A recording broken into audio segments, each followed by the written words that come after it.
Welcome, everyone, to Creating a Family. Talk about adoption and infertility. Today we're going to be talking about the Adoption and Foster Care Home Study, what to expect and how to prepare. This is a topic we get, as you would imagine, a lot of questions about. It is front and center on almost everyone's mind who is thinking about either foster care or adoption. Here's a sample of what you're going to hear. One thing that we talk a lot about, especially with adopting from foster care or fostering, not that there's not stresses from infant adoption, but those tend to look a little different at times.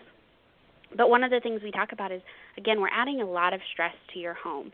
So if you have a mental health condition that is exacerbated by stress, then we want to make sure that we're not setting you up for a decline in your own mental health, because then you're not going to be able to parent this child the most effectively.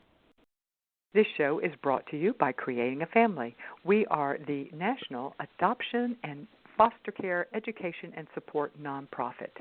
This show, I'm Dawn Davenport, I should say, and I'm the director of Creating a Family, and you can find us in every one of our resources online at creatingafamily.org. This show is underwritten by the Jockey Being Family Foundation. Their mission is to strengthen adoptive families through post-adoption services. Their founder, Deborah Waller, who is the chairman and CEO of Jockey International, says, "One failed adoption is one too many." And all I can say is amen. You can support their mission by buying a bear or a blanket at jockeybeingfamily.com, and we thank them for their support. Today, we're going to be talking about the adoption and foster care home study process. But before we do that, I want to let you know that all the resources at Creating a Family, including this show, would not happen without the generous support of our partners who believe in our mission of providing unbiased education and support to those who are struggling to create a family. Some of our wonderful partners include Hopscotch Adoptions. They are a Hague-accredited international adoption agency, placing children from Armenia, Bulgaria, Croatia, Georgia, Ghana, Guyana, Morocco, Pakistan, Serbia, Ukraine, and they also do international kinship adoptions. And we thank them for their support. Today we're going to be talking about the Adoption and Foster Care Home Study, what to expect and how to prepare. This is a topic that almost every adopted and adoption and foster care family thinks about and worries about, particularly at the beginning. So we hope to answer all of your questions today in this interview. We are going to be talking with Rebekah Hill. She is a social worker and the clinical therapist in adoption services at SAFY. We will also be talking with Jeanette. She has her Master's of Divinity, and she is the Home Study Service Coordinator at Hopscotch Adoptions. Welcome, both Jeanette and Rebekah, and we thank you so much for talking with us today about the Adoption Home Study. Rebekah, let me start with you, and we'll start with the most general, and that is, what is an adoption home study, and do you have to do one? And then we'll also talk about what is, in fact, you can answer both. What is the adoption home study? What is a foster care home study? And are we required to do them? Hi. The short answer is yes, they're required. There's two pieces to them. There's the background checks, which are required for safety reasons, obviously, and then there's also information about the family so that we can make the best match possible. And I think that both of those are true for foster care and adoption. And then generally speaking, so the home study, you asked kind of what it is. The home study is those background checks. It is the medical reports. It is references and financial forms. It is paperwork. But it's also an interview with the family and a way to get to know them and their histories and why they're choosing to go down this route, whether that's foster care or adoption.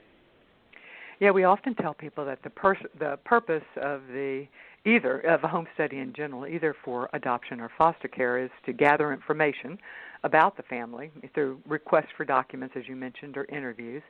Another purpose is to evaluate the prospective family's home for safety, security, and overall, its health, overall health, and that's usually done through home visits. And then a part that is often overlooked, but as you might imagine, something that as the National Foster and Adoption Education and Support nonprofit we care about, and that is to better educate and prepare families for adoption or fostering. And that's usually done through required training, interviews, and things such as that. We have a question from Zoe. She says she wants to know, she says, we don't know what type of adoption we will do. Can we get one home study and then decide whether to adopt a baby privately or from foster care? And we are still thinking about international adoption. Jeanette, can you do a one-stop does it all, one-stop does it all type of home study where you can get one home study and then apply it to any type of adoption? Is that possible? Unfortunately, it's not possible. An international home study, and I hate that for the family because that it's a lot of time and money and energy that they're putting into this. I think the best route is to really examine what type of adoption they want to pursue, and then put their energy in that direction. An international home study would be so many more requirements. And it is specific because in our studies we talk about the motivation to adopt specifically from that country. And so it assumes that the family has already chosen and is interested in, adopting from whatever country that might be and why. So a foster care study would look very different and need to meet state requirements. An international home study would need to meet state requirements and additionally meet, USCIS, immigration U.S. requirements, and the country they're wanting to adopt from has their own requirements as well. Exactly, and as part of the home study, you are approved to adopt a specific age child, type child, special needs, and so that you need to know if you're adopting a domestic infant, that would be quite different from a child, a 15-year-old that you're thinking of adopting from a foreign country. So unfortunately, the answer is well, and a recommendation, right? A recommendation for that family would be maybe talk to an agency that does all three, so that they can at least get started with that agency and maybe talk to someone who has experience in the different types of adoption, and that might help direct them and answer some of those questions that they're asking. Yeah, great suggestion. All right, then, Rebekah, when in the adoption or the fostering process is the home study usually done? So for foster care, we typically do the home study. They've started some of the training, but maybe not. They haven't typically finished all of the training, but they've generally done some of that pre-service training so that we can they have some time to go through the training and decide if this is the best option for them, and kind of have some of that education piece before we're really asking them what they're open to and, again, thinking about a match. For the adoption, if we're talking about domestic infant, it kind of depends on what agency they're using. So for some agencies, if they're using a matching agency and then getting a home study done separately, so if they come to us for an adoption home study, we do not do the matching piece for domestic infant. So typically they might do that if their matching agency is in another state. Most of the time they need to have their home study done before they can start that process with the matching agency. However, if they're doing that, if they're working with an agency that does all of the pieces, that may be done, again, alongside training. But generally it's done at the beginning or within that first section of things. And Jeanette, for international, I know the home study is a part of the paperwork, the dossier that's going to be submitted to the country. So when in the process, the international adoption process, is the home study usually done? It's usually done first. As a part of the dossier, it has to, the dossier includes the completed home study, but also the USCIS approval of the home study. And so that generally takes 3 months to do the home study, 3 months for USCIS approval, and then that goes into the dossier. And sometimes people do those two concurrently. They're putting together all of their paperwork. But the home study really is an evaluation of the family and the child that they're best prepared to parent. And so it wouldn't make sense to do it in a backward sense. The social worker would be talking about, not just their motivation, but their education and preparedness, especially if they're adopting a special needs child. So we generally do it first. Gotcha. And you were addressing how long it usually takes, which I was thankful. Let's go ahead, Rebekah, and tell us about the foster care home study and the domestic infant. About how long does it take to do? And I realize that there's a lot of factors, not the least of which is how prompt the adoptive families are in getting paperwork and requests and setting up, how easy they are to set up meetings with. However, just in general, about how long does it take, assuming you've got a family that's wanting to get it done relatively quickly, to do a foster care home study? You hit the nail on the head. It really is about how quickly the family is returning things, but generally it takes about 90 to 120 days, depending, again, on some of those factors. But generally speaking, even with a very motivated family, it's taking about 90 to 120 days. Gotcha. Okay. So that's important to know when you're beginning. That's why. All right. The information, and Rebekah alluded to this at the very beginning, the type of information that prospective adoptive or foster families are asked to provide or information on is generally can be summarized in about 5 ways. 1, a criminal background check. 2, medical history. 3, some type of statements of income and assets. 4, autobiographical information, statements, written statements. And then 5, references. So we're going to break those down and talk about all 5 of those. Let's start with the background checks, the criminal history background checks. And I'd like to throw the question out to one of you, but then Rebekah is really handling more of the foster and domestic infant, and Jeanette is handling more of the international. And where there's a difference, please chime in and let us know. All right, Jeanette, for criminal history, what type of criminal history for adoptive parents would preclude adoption or cause problems? Any type of felony, usually, although that's not always the case. We've had a family who had a history in the far past of a felony, and he was still able to be approved.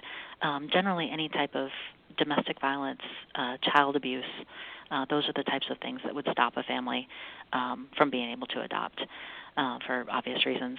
The clearances that we require for international would be all of their state clearances. So, for example, I'm in the state of North Carolina, so we require a local a state Bureau of Investigation, an FBI report, as well as North Carolina child abuse. And then they're required to tell us every country and state they've lived in since the age of 18, even if it was just, for a brief period of time. And we run child abuse clearances for each of those states and countries. And that's one of the things that sometimes can delay a family, is if, they've forgotten to list a place that, they did a summer internship for school, or, a place where they were stationed overseas. Having all of that information at the very beginning is super helpful, because some clearances take 6 weeks to come back. And so if you find out at the last minute that, they lived in Texas, that clearance takes 45 days. And so we always put those at the very, very beginning, so that as we're doing the education and finding those other 5 pieces that you listed, that the clearances are being run. Okay, excellent. Again, good advice to do it at the beginning, because you don't know. And honestly, fingerprints and fingerprinting will be required as part of the federal, at least, and sometimes for the state. And honestly, sometimes your fingerprints get sent back for no reason that you know of. They say they can't be read, or they're not clear enough, or whatever. So you should assume that, allow time for the unexpected. Rebekah, anything different that would be, let's start with domestic infant. Are all those same background checks done for domestic infant adoption?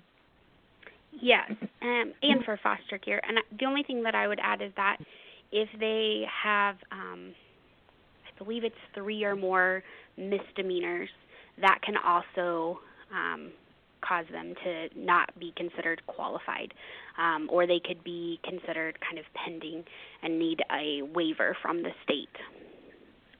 All right, we have a question, and let me read that one. It would fit right in with there. She says, my husband had 2 DUIs when he was in college. He also may have had a charge for assault because of a bar fight. He has since cleaned up his act and has never had another run-in with the police. Will that be a problem if you want to adopt a child? Rebekah, thoughts on that? She didn't tell me what type of adoption she did not include that information, nor did she include how far in the past. Obviously, he's not in college now is all we know. So what are your thoughts on that, Rebekah? I think there's a couple of things. One is that as far as the actual background check goes, again, there's certain things that the system screens for. So if it was, again, those 3 misdemeanors, it may come back, but we can apply for a waiver if that's the case. I think the big thing that we look at is how long ago did those things happen, as you mentioned. Are they just out of college and that was 2 years ago, or were they out of college for 10 years and, they're very far removed from that, and that's part of what we'll do, and we'll look at. And again, if we have to apply for a waiver, we're going to have that conversation before we can do that. But if that doesn't make it not considered not qualified on the actual background check, it's still something that we're going to talk about when we see those charges. And again, how far removed? So they were DUIs. How much does he drink now? What does that look like?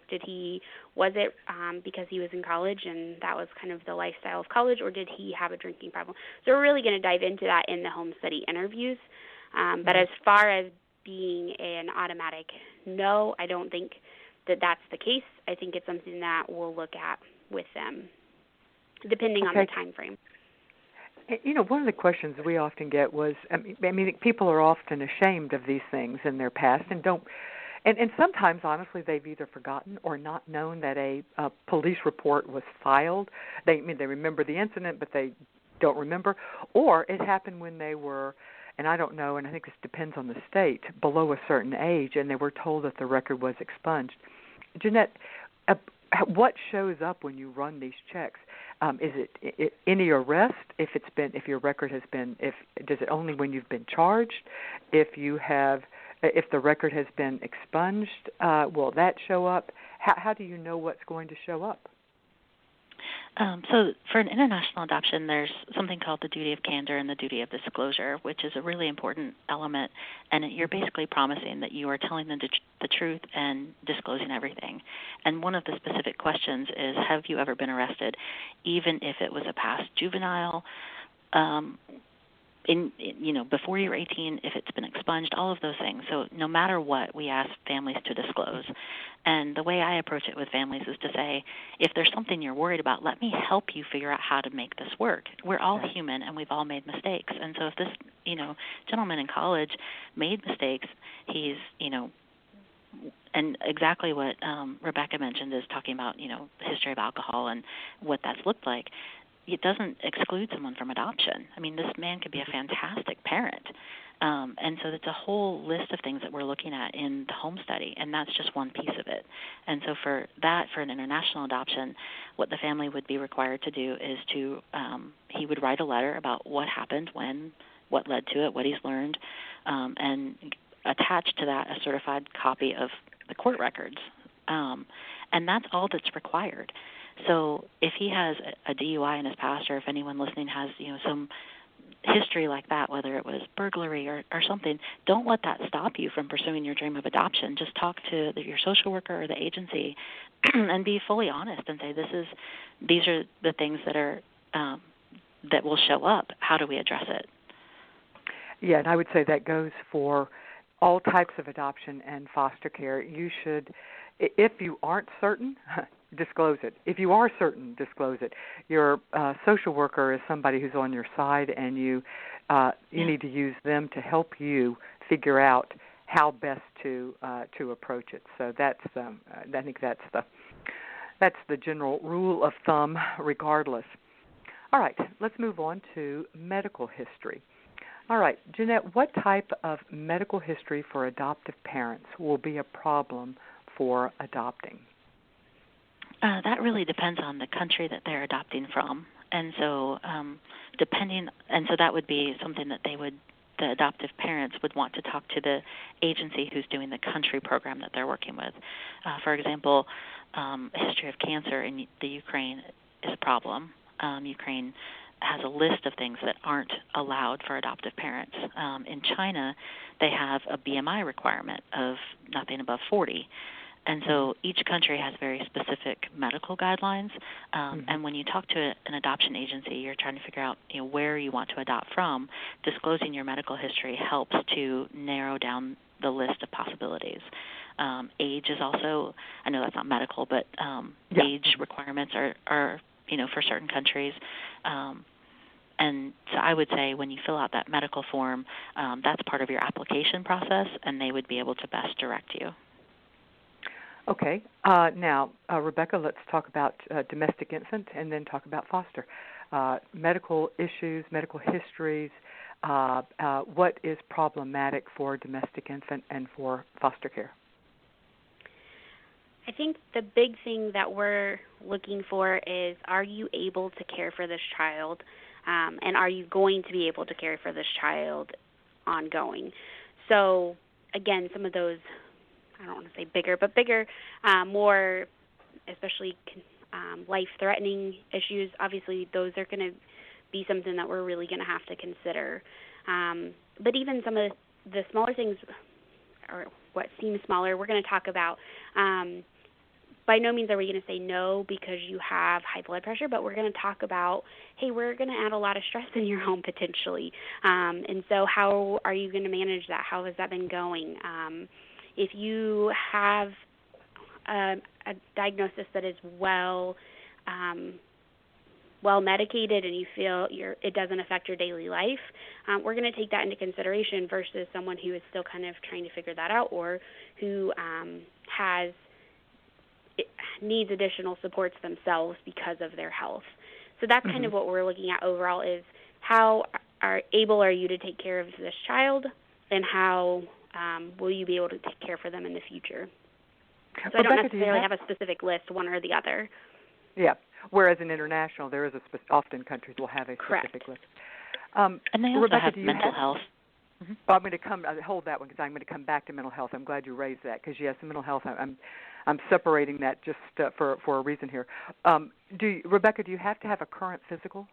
Yes, that is part of the paperwork that we'll ask you to complete, is to have a current physical and have a doctor sign off, and that's for anyone that lives in the home. Okay, so what if you don't have a doctor? A lot of people don't have a primary care doctor. They go to urgent care or minute clinic or something if something happens, and they just don't have they don't go in for regular physicals and things such as that.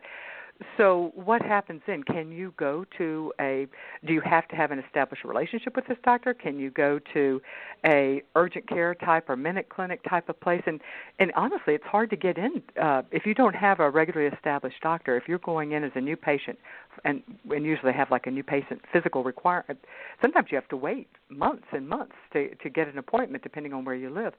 So can you go to urgent care, I guess is the bottom question to this. We would prefer, obviously, someone who knows you and can answer to your health history, but you can go to a clinic especially if you don't have conditions that you're being treated for. So if you have a doctor who is regularly prescribing you medication, we would prefer that doctor be the one to speak to your health, because they're the ones that are going to have the most information about how that health or how that condition is going to affect your ability to parent. If you don't have any conditions, you don't have any medication, and you don't have a primary care physician, you can go to a clinic. Again, I don't know that that's that much different than going to a new doctor who still doesn't have that history of information about you. Yeah, exactly. Okay. All right. Now, Jeanette, we are going to turn now to mental health diagnoses and mental health conditions. Let's start with international, because that one it's often more problematic depending on the country you're looking at. So let's talk a little about mental health, and what type of records in the home study are you going to need to provide about your mental health if you have a diagnosis? Mental health is one of those things that it's becoming less stigmatized, I think, in the United States.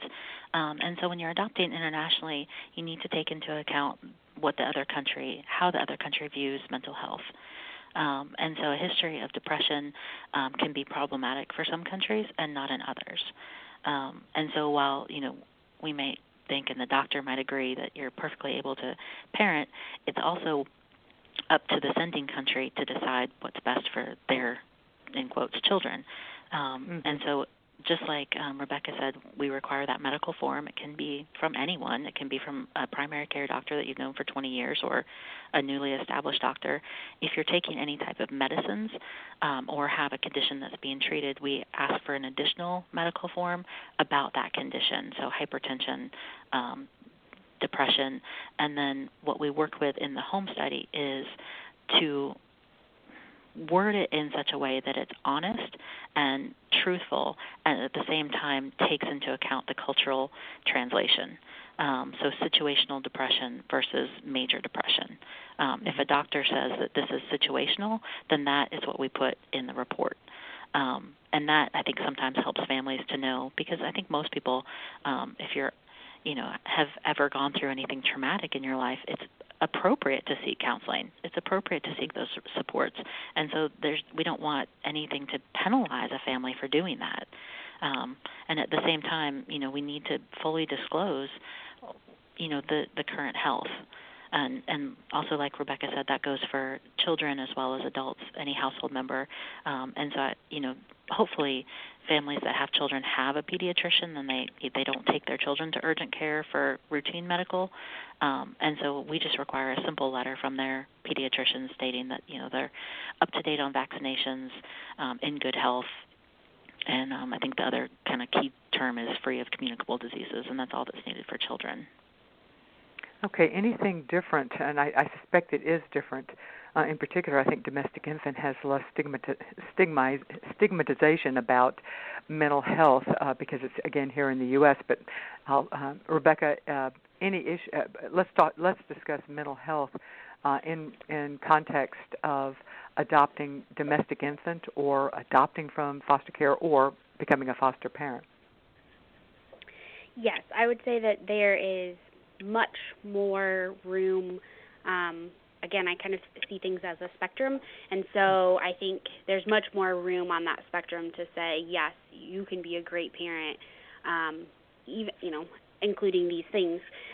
I think what we look at, again, kind of like the medical issues, is how does that condition affect your ability to parent right now? How does that affect your ability to parent potentially in the future? So one thing that we talk a lot about, especially with adopting from foster care or fostering, not that there's not stresses from infant adoption, but those tend to look a little different at times. But one of the things we talk about is, again, we're adding a lot of stress to your home. So if you have a mental health condition that is exacerbated by stress, then we want to make sure that we're not setting you up for a decline in your own mental health, because then you're not going to be able to parent this child the most effectively. And so that's something that we've honestly had to have conversations with people, is that, hey, you might really be a good parent, but all of the things that you're already doing to take care of yourself, now we're going to ask you to do all of those things for a child in addition, and that sounds like a lot and maybe too much. Yeah. And the idea that their mental health, the child's mental health, could be a trigger for the adopting parent's mental health or the fostering parent's mental health. And the same thing kind of goes for trauma in that way too. And so kind of making sure that we are doing some education about what you're signing up for, and how does that affect the big things that we're looking for are how does it affect your daily life? How does it fluctuate? So what does your best day look like? What does your worst day look like? And how do you know when you're having your worst day? And if you don't, then how does your spouse or how do your support people know that you're starting to decline? And so that, again, kind of getting people to think about what's the plan. If you do move forward, what's the plan so that if it starts to become too much, what is that going to look like? We do ask a lot of times if there is a diagnosis, or especially if there's multiple diagnoses, we might ask for, again, the psychiatrist who's prescribing medication to give a letter, or a counselor to give a letter and really give their feedback on how well this person is adjusting to their mental health needs and how well they feel this person could do in managing their own mental health and the mental health of a child. And this is, as you point out, even adopting an infant adds stress into your life, but there's significantly more stress that's added, generally speaking, when adopting a child who has experienced trauma, abuse, or neglect. And you're right. So if your mental health issues are destabilized through stress, and that's something to know going in. Let's shift to income and then financial assets. Let's talk first about adoption, and then I'm going to switch to fostering. Let's see, Rebekah, do you need to make a certain amount of money or have a certain amount in savings in order to adopt? And let's talk specifically adopting from foster care or adopting domestic infants. There is not a set number that we expect people to make. What we look at is disposable income. So are you able do you make enough to pay your bills and to have enough left over that you're going to be able to pay for the things that we know kids are expensive. And so are you going to have enough left over to pay for all the things that come with having a child? So, again, what we're looking at mostly is that disposable income. So what's left after you pay your bills? And do you have enough to meet all the needs plus enough to meet the needs that are going to come up because of children?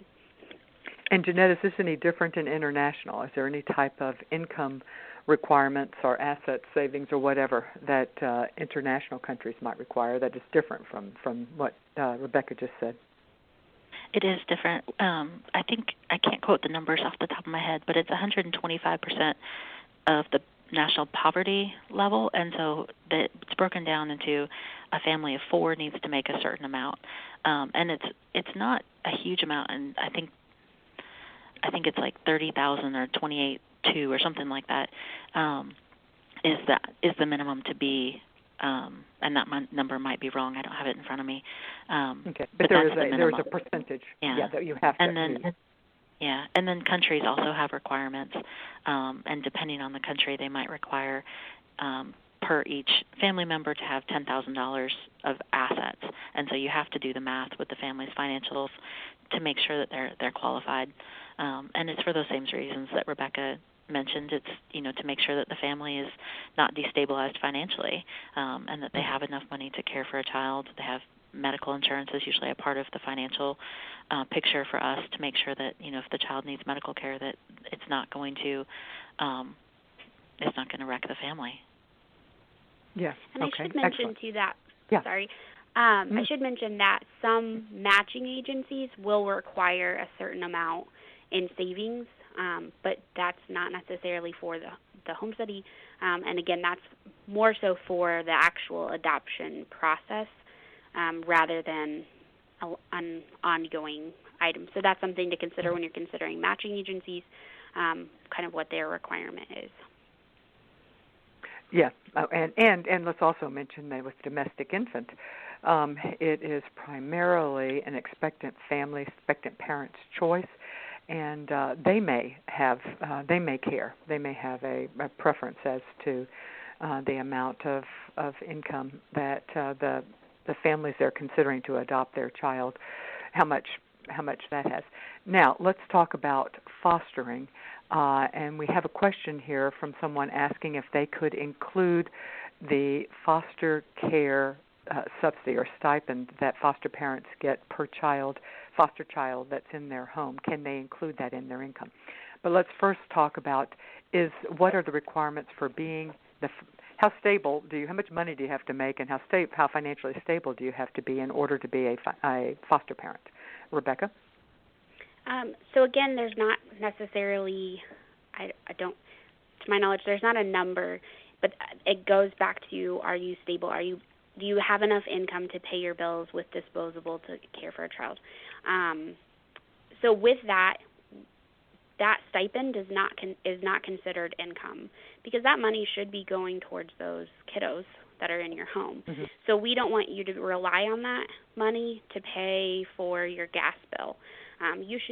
We would like for you to have the income to pay for that gas bill without those children. Because, again, that money is intended for those children. So that money does not count towards your income and is not counted towards what we're looking for. Also, that fluctuates. You might have 2 children in your home right now, but next month you might not have any. So that number is, we don't include that. We want you to be able to support yourself without that additional money. Okay. Now, we have talked about the criminal background check and about the medical history and about income and assets. Now, let's talk about the autobiographical statements. Jeanette, people dread this. It's like, oh gosh, what am I supposed to write about myself? What are you looking for, and how do you as an agency make it easier for families? We have, in our application, there's some prompt questions that we ask, but really the autobiography is more biography. Our social workers interview the family, and they actually write that based on what the asking questions and just having a conversation. It's not, it's much more kind of an organic conversation about where they grew up, their family of origin, relationships with siblings, discipline that was a part of their household, and then a history of like education, work history, marriage, and it's just really the story of who they are. And some of those questions are, where their parents live, and so that's a very easy, they live in this city, in this state. But how's the relationship? How often do you talk? How do they feel about the adoption? Are they supportive? Have you told them yet? And then, that kind of, those answers prompt kind of the next questions. And so each of our home studies look ideally very, very different because they're describing a different family and a different person. We have a section for each parent who's adopting, and then we also have a section for each of the children and any additional household members that are present. Okay, and so you do it as part of the home study process. I'm sorry, a part of the interview process. Obviously, it's a part of the home study process, but it's, in your case, it's part of the interview process. And I think a lot of agencies do that. I'll just summarize really quickly and say that there are some agencies, most agencies have prompts. If they require an autobiography, they give you prompts, or they have the husband write the biography about the wife, if this is a married couple, and the wife about the husband, or if it's the same sex, about your partner or your spouse. So it is seldom as bad as what you anticipate. When I've interviewed families, it's most people like to talk about themselves. They like to talk about the things that have happened in their lives, and so it doesn't seem like a really hard process. But I think in the application too, we also ask some of those questions about the spouse, how you met, those type of things. But some of those conversations are fun to have. And especially with people are talking about their children, or things that they're very proud of in their life. That's easy. The harder parts of the conversation are how do you deal with stress and what's been some of those low points in your life. But even that, when you're talking with a social worker in your household, that can be therapeutic in a way too, because when it's talked about, you're dealing with it, and you're talking about how you overcame things as well. So I wouldn't stress about that part as much. I think most people stress with us about paperwork and documents. Well, good reason for that. Jeanette, how many in-person interviews are usually required in the home study process for international adoption? It depends on the state.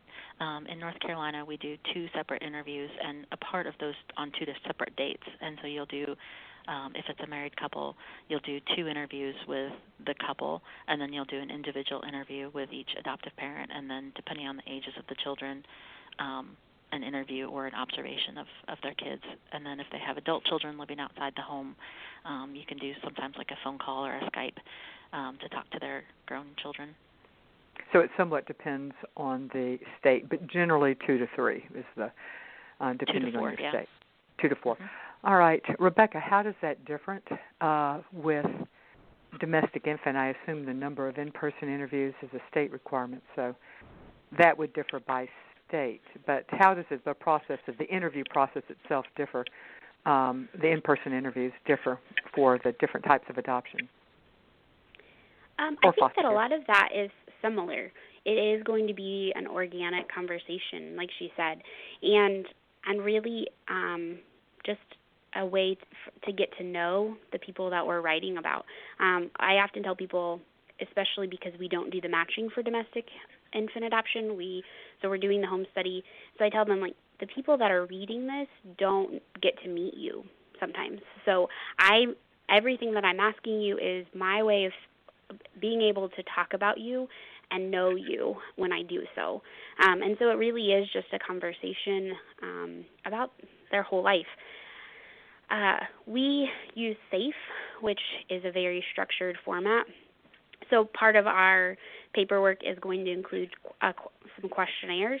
And then from those questionnaires, that just gives us some talking points and some things that we can see that, hey, we need to talk about this, or I have questions about that. But so they aren't always required to write out answers, but they will have to do some questionnaires with that. And then with SAFE, in Indiana, we're required to do SAFE, and that requires 3 interviews.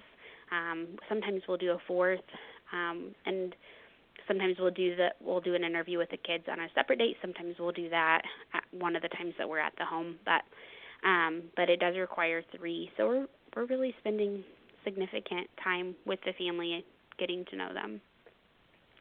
Okay, we got a question, and actually I was thankful we did get this question because we do hear people wondering about this. She asks, we are adopting a baby. I have been told that we will be asked about what we believe about spanking. We were both spanked and believe it has a role in discipline, but I don't want to say it if it will mean we won't get a good home study. All right, let's talk about that, the role of corporal punishment, because I think that, or the role of how discipline and how you discipline is a pretty standard question, I think, that is asked in the interview process in most home studies. Rebekah, if you believe in corporal punishment, is that an automatic preclusion to being able to adopt? And let's divide by type of adoption or fostering that we're talking about. Let's start with domestic infant, then let's talk about adopting or fostering from foster care. So for infant adoption, it does not necessarily rule you out. It is a conversation that we're going to have. We're going to have a conversation about what does that look like, and why do you agree with it? Why do you think it works? And again, what other things are you using? Is that the only thing you're using, or is when are you using it? How do you decide? We're really going to dive into it for infant adoption, and then that will just be included in your home study. We might do some education on some other types of discipline, but at the end of the day, it's the family's choice. And I would rather them be honest and say this is something that we plan to do, and than to not say so and then do it anyway, so that we can have that conversation and we can talk about what are some alternatives. When would this be appropriate? When isn't it? But again, for that infant domestic adoption, it will just be included as part of the information. And then that's something that the matching agency may have requirements. And as you said earlier, the birth parent really ultimately gets to decide what they feel comfortable with. And so that's something that the birth parent would then potentially get to decide if they feel comfortable with that. Yeah, in this case it would be the expectant parent, but yeah. Correct, yeah. Right, yeah, okay. Gotcha. Now, go ahead. Now move on to becoming a foster parent or adopting from foster care. Yes. So it is the state's policy that there will be no physical discipline. So for fostering, you're not allowed to use spanking or any kind of corporal punishment. And the same goes for adopting from foster care. We're really going to have that conversation. And we're going to have the conversation in regards to the trauma that happens to our kiddos. And so not only do we not want you to use spanking and corporal punishment on the kiddos with trauma, but we don't want you to use it on other children in the home where these kiddos with trauma are going to see that. And we're really going to have an education piece, but it is the policy of the state that there will be no corporal punishment. Okay. Jeanette, for international, how does corporal punishment factor into the home study process and your qualifications to adopt? I think it really is an educational conversation with pre-adoptive parents about what discipline looks like and how, what your goals are. One of the things that you want is attachment and what things prevent attachment. So for international adoption, I would say most agencies have a very strict policy, no corporal punishment. These kids have experienced things that we don't know, and sometimes they're not going to remember because they were so young, and that does the opposite. You're pushing them away from you. But we also have that same conversation around timeouts. Rather than put a child in a room by themselves and triggering all of those traumas, it's best to sit next to the child, and we call it a time in. And parents really need to learn what discipline will look like for each individual child, just like they would with their own biological children. Each kid is different and has different temperaments, and you really want to parent each child with them in mind. And so just because, a parent might have been spanked and that worked for them, it might not work for the child that they want to adopt. And so we really, it's all of those educational pieces. But for international adoption, I would say most agencies have a policy with, lots of reasons why that no corporal punishment is allowed. Gotcha. All right. Jeanette, you had already mentioned that as part of the interview process, children in the home, if they're old enough to talk, will be interviewed. And that causes a lot of parents concern for a couple of reasons. One, they're afraid it might be stressful for their children. Two, they may not have told their children because they're waiting until they know more because they know that their child, that's too long to wait, too much anticipation in the future, and they want to wait till it's closer to the time. Or they're worried because they have told their kids, and the kids have mixed emotions or don't want another sibling, and they're worried that their child they don't believe that that's a child's decision, and they're they don't want the child to be interviewed, or they're concerned about what the child might say in the interview. So how do you handle situations like that where either the child is against it or the child doesn't know about it, and you don't want to cause stress to the child? I would say that it starts with a conversation with the parents, and to say that, I'll interview the children, if they're over 6 years old or 10 years old, whatever the state requirement is, and just maybe let the parents know what type of questions you'll be asking. In our interviews, it's, we ask about their favorite subjects in school and their friends, and just get to know them a little bit as part of the household. But then we also have a time when the kids can ask any questions. And sometimes, they might have questions that they've already asked their parents, or sometimes, they might say, I don't want to share my room, something. Yeah. And you can help then with the family do that.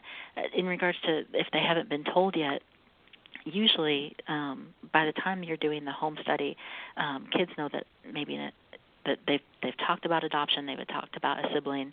You don't have to use specifics. You don't have to say, where the parents are in the process if the kids don't know. But just asking general questions about, how they feel about another sibling. And again, it's part of that counseling piece with the family. You're there for each member. I usually leave conversations with kids or teenagers saying, you can call anytime. If you think of something later and you want to talk, you ask your mom for my number and you can call me. And I look forward to seeing you again when I come back, next Saturday. Or, you're building rapport not just with the parents but also with the kids, whether they're teenagers or younger, so that they can also be provided with education about what changes are about to happen in their family. And I think it's normal for kids to have mixed emotions. Even if it was another birth child coming into the family, not every older sibling wants the baby. So it's normal. Absolutely. Rebekah, any differences with domestic infant or with adopting from foster care or becoming a foster parent? I think that she nailed it. It really is just about getting to know those kids and how they fit in the family and how they feel about their family. And I think they offer a unique perspective about their family. And so a lot of times we'll talk about, what do you really like about mom? What do you really like about dad? And then we can kind of ask, who does the discipline? Who does? And they just have a different perspective that's nice to be able to see and add. I think that a lot of parents are really worried about if their child is apathetic about having a new sibling. But as Jeanette said, I expect that, especially at different ages. I feel like that's age appropriate, and we're going to talk through that, and that's okay. But it really is their chance to ask questions as well. Our Lita James, who wrote a book about brothers and sisters in adoption, spoke once, and she was talking about that other siblings in the home are often the least prepared for an adoption, and I think that's so true. They don't go through classes, they don't go through training most of the time, and so it's really, this is our opportunity to give them some education and give them some insight into, hey, like, how would you feel if the other kid didn't want to play with you? You're expecting this really outgoing kid that wants to play all these games with you, but what if they're really shy? How would you feel about that? Because you have this picture in your head. And so it really is, that's our chance to do that, because there's not always a space to do that in the way that there is for the parents in formal trainings and those kinds of things. I couldn't agree with you more, and actually we have a course, I believe, with our Lita Jane, she's the author of Brothers and Sisters in Adoption, and we also have other courses on preparing children for the adoption and preparing children already in the home for fostering, and I do think that is often something that we overlook as parents, and yes, we accept that adoption and fostering is going to change our lives significantly, but we're really changing our whole families and our whole family structure and our family dynamics, and we're changing the lives of our children. So viewing the home study process as a way of letting your child share some of their feelings and also preparing and educating them. Let me just throw one more thing out there. We do have on the creatingafamily.org website under both foster care and adoption, we have suggested books and we have reviews, and we break them out by age of the child, and they can be used both with adopted kids and foster kids, but also with children. We have some that are directly aimed at children already in the home who will be getting a new sibling. So let me throw that out. Okay, now one of the biggest question of all. This comes down to the home visit itself. We've talked about the type of documents we need, but part of this is also, one of the other is to evaluate the prospective family's home. And so, all right, let's be honest. How clean does our home need to be? And are you going to be looking really hard at what the crevices of my house look like? And heaven forbid, if you were to look under any bed in my house, you would be swarmed by dust bunnies. So do I need to do a really thorough cleaning to get prepared for this? Let me see. I'll ask that to you, Jeanette. It kind of makes me laugh. I've seen a variety of houses. One of the things that I do that helps, if I'm stressed out, if I clean or organize something, that helps me. The home study process is stressful. You're about to have a social worker come into your home and interview you about medical, family, financial. It's really stressful. So if it makes you're you asking feel me better, personal questions. Yes, right, you are. and you don't know me, and I don't know you.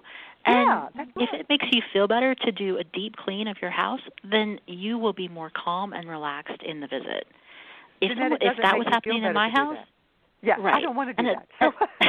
If you don't want to do that, or you have other things that you are more important than that, the social worker really is looking at space.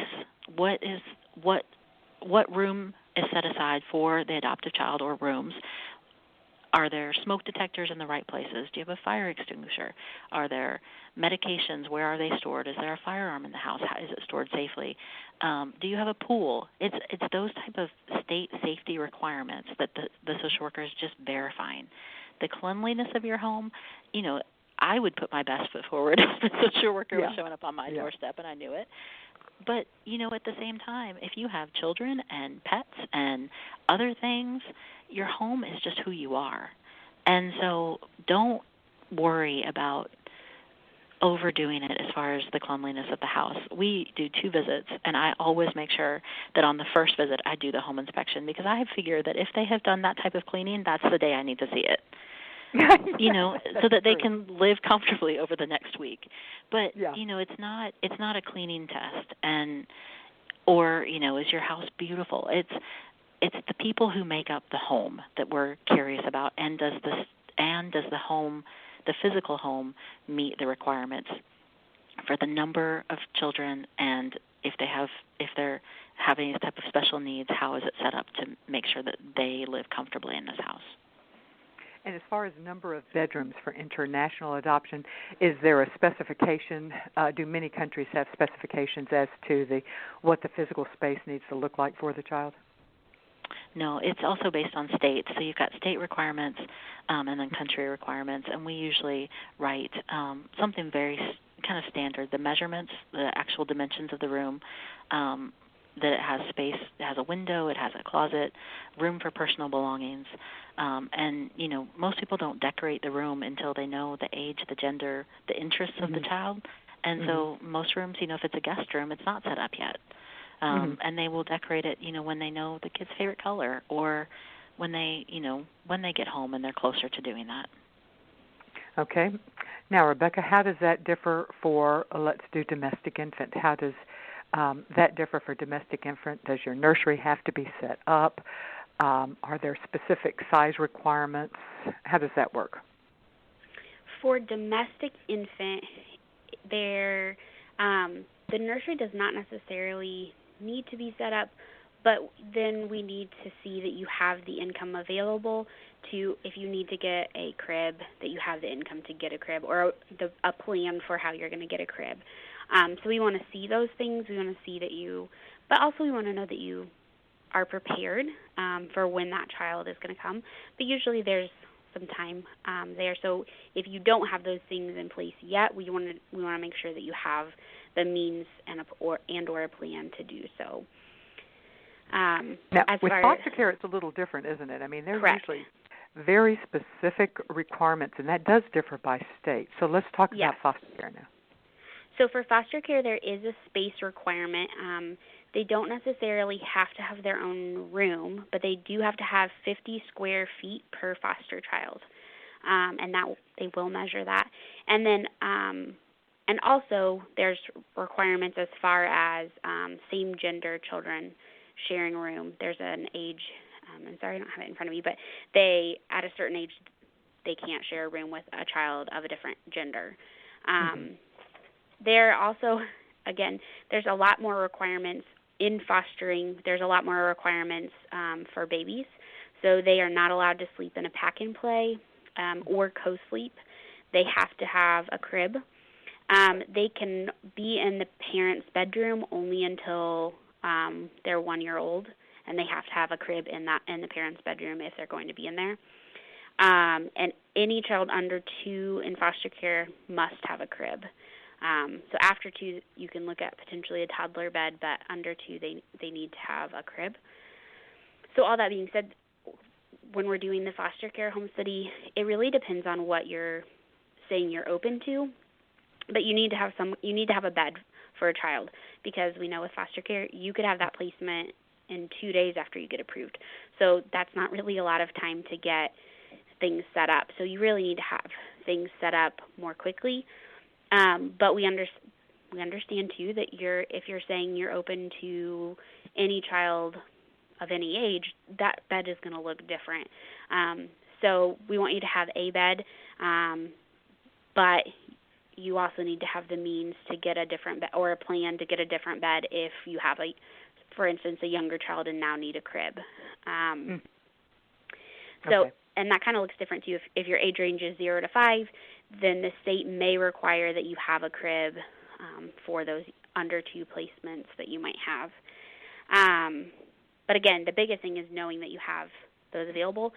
Also with foster care, at least in Indiana, no foster child can have a bedroom in a basement. So even if it has a window and a second exit, it doesn't matter. They cannot have a bedroom in a basement in Indiana. But your bio kids or the parents can if there are 2 exits. So all bedrooms have to have 2 exits. So that's kind of some differences with foster care.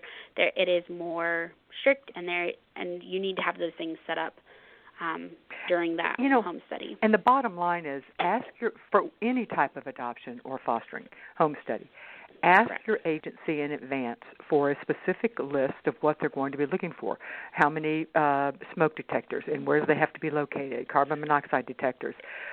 If you live where if you have water coming from a well, do you have to have the water having been tested? And if so, how soon does how current does a test have to be?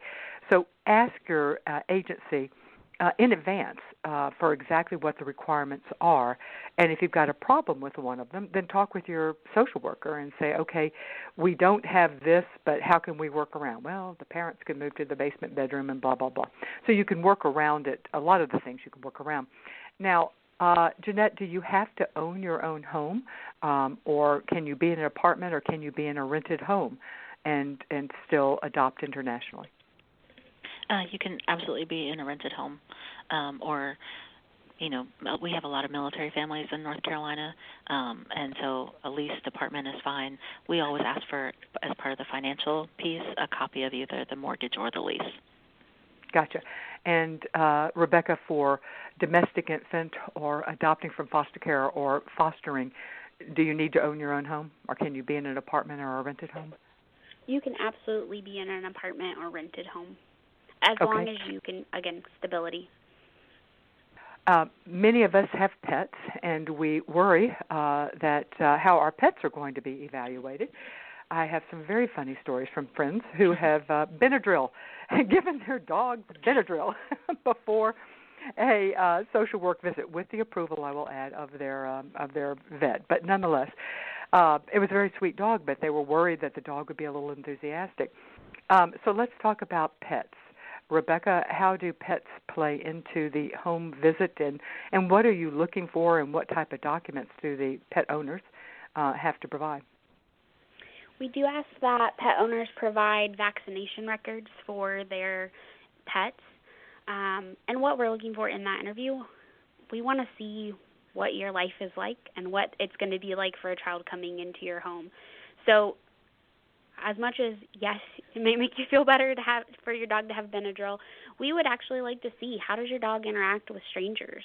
How does your dog calm down after a few minutes, or is your dog hyper all the time? Because, again, we're looking at appropriate matches as much as we are looking at you. We want to know, hey, if there's a kid that really is anxious around a dog that's going to move a lot, we want to know if that is your home. Or if your dog is really calm and relaxed, that might be a really good fit for a different kiddo. So, we want to see how your animals interact. So letting them be who they are. Well, it's not then a good or a bad thing per se. It's that you want to be able to make certain that the child that's placed in that home, if the child is terrified of dogs and you have let's just use the euphemism, an enthusiastic licker who just adores everyone, but might overwhelm a child who is quite hesitant. Are there specific breeds that are a problem with adoption, either domestic infant or adopting from foster care or becoming a foster parent? Rebekah? Not to my knowledge. And again, I think it goes back to safety and stability. So if your dog is safe, then that's the biggest concern that we have is safety. Okay. And Jeanette, anything different that you would add that would apply to international adoption with it's coming to pets? It's basically the same. There's no dogs are ruled out because of their breed. I think we've all met the really mean little tiny dog. But, a very cute story from a family that I interviewed is they have a cat that, it's a nice cat, but he's, independent. And the little boy, I asked him, does the cat like you? And he said, sometimes. And the mom looked a little horrified, and she's like, be honest. And I said, honestly, who's stronger, you or the cat? And the little boy said, the cat. And I mean, he was like 5, but it was a lovely family, and the pet was well cared for, and not aggressive. But they're animals, and they're part of our lives, and it's based on state whether they require a rabies vaccination or other type of records, and that would go for most pets. Some people also have chickens, and a lot of cats or dogs or wherever they live. But you're really just judging, how is this a safe and suitable place for this child? And a lot of times, we talk about the adoptive parents, but really, like at our agency, our clients are the children that we're placing. And so we want to make sure that our clients are served, and those are the kids. So if the kid is going to be in a place where it's, loved and cared for, and the pets are, aggressive, I mean, that you need to address that. So most of the time, I've never seen an issue with a pet, but, I wouldn't recommend someone gives their dog Benadryl before you show up, because then you don't get a good view of what the family looks like. Yeah, and that's true as well. Or if you have a dog who is you do think has shown aggression, you need to be prepared before you bring a child into that home of how you're going to handle that and what you're going to do and how you're going to protect the child and how you're going to protect the animal, because ultimately you don't want your animal to hurt a child, because that's going to impact the animal's life from there on. All right. Now we're going to move to a topic that is near and dear to my heart, and that is training, adoption and foster care training. Obviously, Creating a Family is a nonprofit that's devoted to training and education and support for adoptive and foster parents. So I think we often overlook that part of the home study process is to help train, educate, and support pre-adoptive parents and pre-foster parents. We won't spend a lot of time on it because the truth is the training requirements are generally specified and required either in international by the country or by the U.S. government, requires a certain set number of hours, or by the agency. And certain agencies require more, which I'm always happy to hear, because I think the more training is the better. So as a family, it's not something that you really have a lot of choice on. It's already required. And the same with domestic, and the same with either becoming a foster parent or adopting from foster care. The pre-type of training is a requirement, and it's a part of the process that, but I want people to know about it, and it's something to embrace and look forward to, because it will help you in the parenting the children you already have. It will help you in parenting these new children. It will help you as a family across the board. Now I'll get off my soapbox. Jeanette, any other thing you want to add specific to the training aspect of the home study process?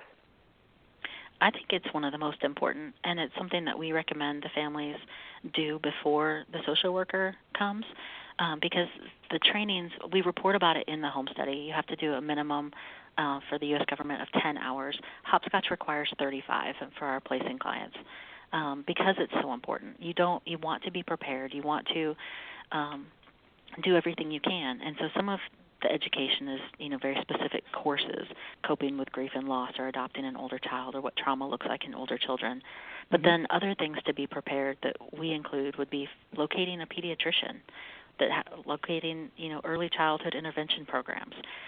We have some children's books about adoption that we have families read. Meet with another adoptive family, join a support group, those type of things.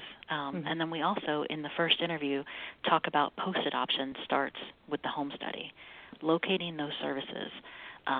You have that kind of time then, especially during all the waiting, start researching preschools or, ESL programs, or what what you might need in your community.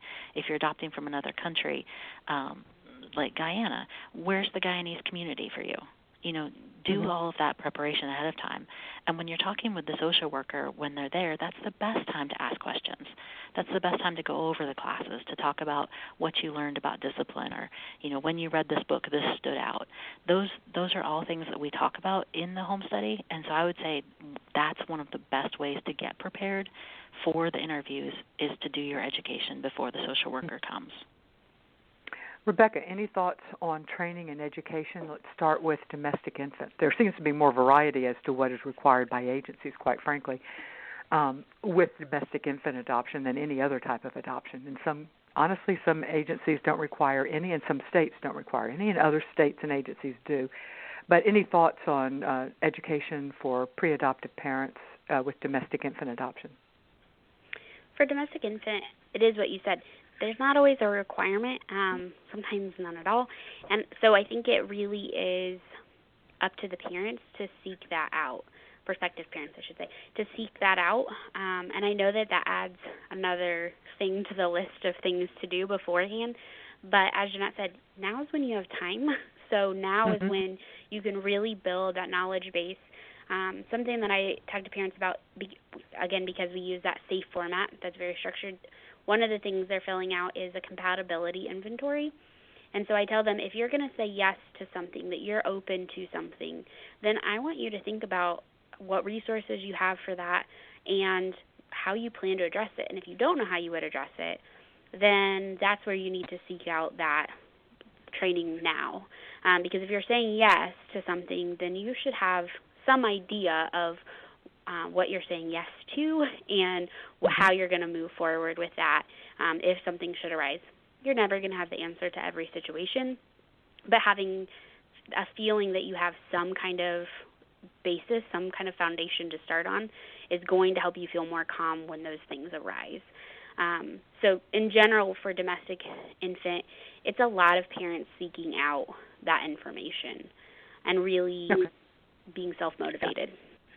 And with foster care, the pre-service is very specified. The pre-service training is very specified, usually by the state. So for either when you're adopting or fostering, so you basically just need to do what the state and your agency is telling you. Anything different from that, Rebekah? No, again, as you said, the pre-service especially is very scripted. Most of the time that's pretty set. Yeah, and it's different from post or in-service with foster parents or post-adoption, but the pre-services, which is a part of the home study processes, are runs simultaneously with the home study process, is usually specified. All right, last question. How much do home studies cost? Rebekah, let's start with you, and you can give us a range. And if there's a difference in cost, then depending on the type of adoption, talk about it. Let's start with domestic infant. How much? What's the range that parents would normally expect to pay for a domestic infant home study? So for domestic infant, and again, as you said, it's probably a range depending on where you're at. Sure. But I would, for what I know, is Indiana, and I would say in Indiana the range is somewhere from $1,200 to $2,000.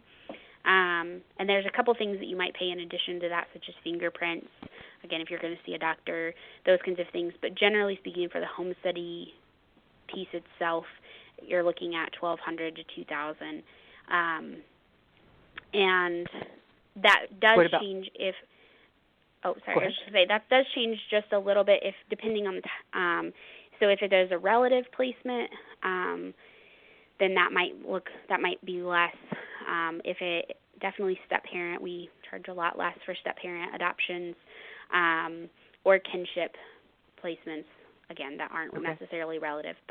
And then for foster care, typically the family is not paying for the home study for foster care.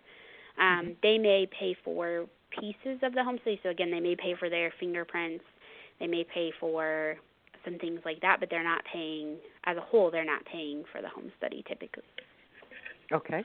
And Jeanette, what about with international? And go ahead and give us a range, because I think it does depend on where in the U.S. you are and what country probably as well.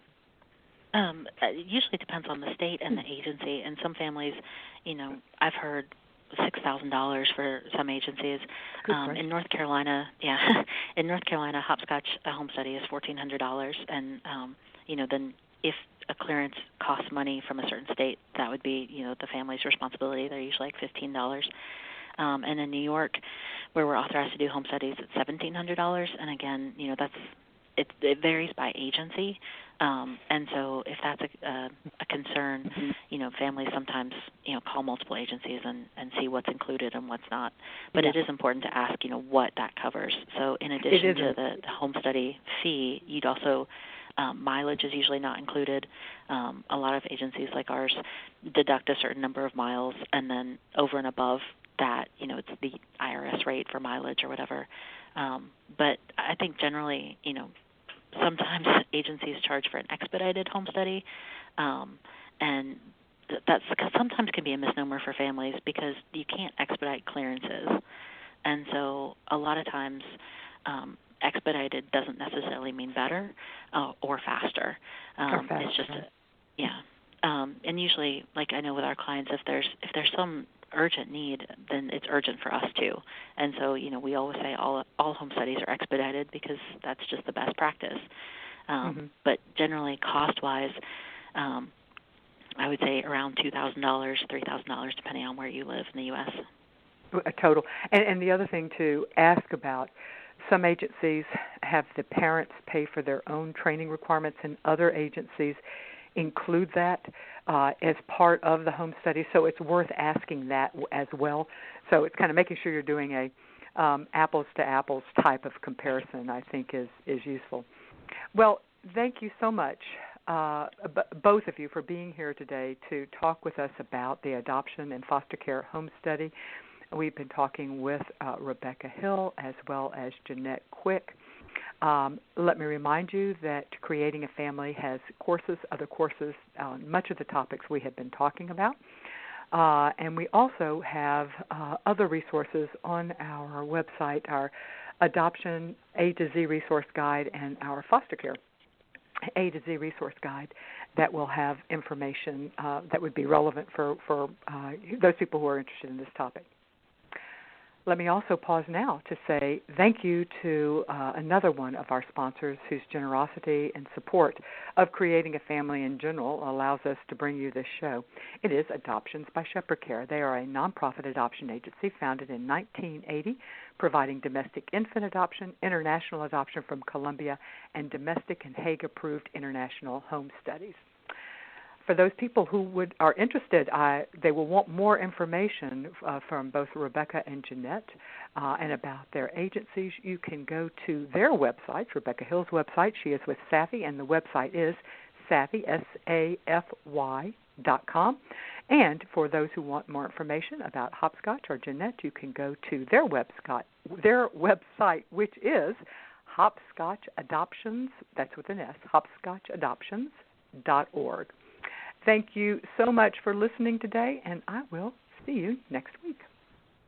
I'm here with Jennifer Taniguchi, a senior at Creighton University's Heider College of Business. I hear you're from Hawaii. Tell us why you chose Creighton for your undergraduate education and what internships you've completed as a student at Creighton. I chose Creighton University's Heider College of Business because ultimately they had numerous internship opportunities. So far, I had 3 internships, one back home at Bank of Hawaii, another at Union Pacific Railroad, which is a Fortune 500 company, and finally one at a Big 4 accounting firm, Deloitte. Learn more about all of the university's academic programs at creighton.edu. Everything you're hearing is from the Home Depot. From the baseboards and nails to these throw pillows, even those super soft sheets. Because now at the Home Depot, you can get everything for your bedroom, from wooden nightstands to modern benches. Save up to 25% on select bedroom furniture, plus free and flexible delivery and easy in-store returns. Shop decor now at HomeDepot.com. More saving, more kinds of doing. Valid on select items online only. Free delivery on select items $45 or more. Visit HomeDepot.com for more information.